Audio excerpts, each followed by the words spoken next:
Azərbaycanda yumurta qiymətlərinin kəskin düşməsi ilə bağlı bir sıra kütləvi informasiya vasitələrində, həmçinin sosial şəbəkələrdə satışa çıxarılan yumurtalarla bağlı əsassız iddialar yayılıb. Bu barədə Azərbaycan Quş Əti Yumurta İstehsalçıları və İxracatçıları Assosiasiyası İctimai Birliyi məlumat yayıb. Bildirilib ki, bu sıraya yumurtaların köhnə yaxud süni olmasına dair iddialar da aiddir.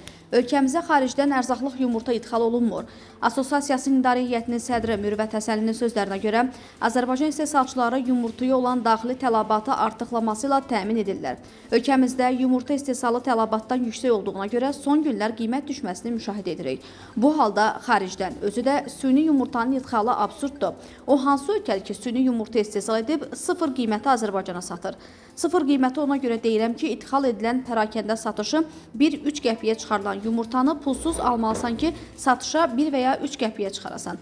Azərbaycanın özündə isə süni yumurta istehsal texnologiyası mövcud deyil. Hesab edirik ki, belə iddialar məqsədyönlü şəkildə sırf yerli quşluq təsərrüfatlarının işgüzar nüfuzuna zərbə vurmaq məqsədi ilə cəmiyyətə ötürülür. Təəssüf ki, bəzi Kiyev saytlar da onu yayımlayır.